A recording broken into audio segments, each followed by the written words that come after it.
నేను ఏదో పెద్ద పాపమే చేసి ఉండవచ్చు, ఆ పెద్ద పాపానికి తగినంత ఫలితాన్ని మాత్రం నాకు ఇవ్వకండి. అంత పెద్ద అశుభవార్త నేను వినేటట్టుగా చేయకండి. దానివల్ల నేను తల్లడిల్లిపోయేటట్టుగా నన్ను మార్చకండి. జీవితాంతం ఏడవలసినంత పెద్ద పెద్ద శిక్షలు నాకు వెయ్యకండి.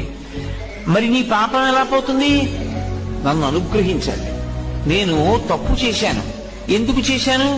మీరున్నారని తెలియక చేశాను ఒకప్పుడు ఆ పాపం. ఇప్పుడు తెలుసుకున్నాను మీరున్నారని, కాబట్టి నేను చెయ్యను. ఇప్పుడు నేను ప్రయత్నపూర్వకంగా ఏ తప్పు చెయ్యట్లేదు, కానీ అప్పుడు చేశాను. ఈశ్వర, మీరు నన్ను మన్నించి ఆ పాపము యొక్క ఫలితాన్ని ఇచ్చేటప్పుడు బహు తక్కువ చేసి ఇవ్వండి. నేను భరించగలిగేలా ఇవ్వండి తప్ప నేను భరించలేనంత దుఃఖాన్ని నాకు ఇవ్వకండి. ఇది నోటితో అడగక్కర్లేదు. ఈశ్వరుణ్ణి ప్రార్థన చేస్తాడు. వాడొకడు ఉన్నాడన్న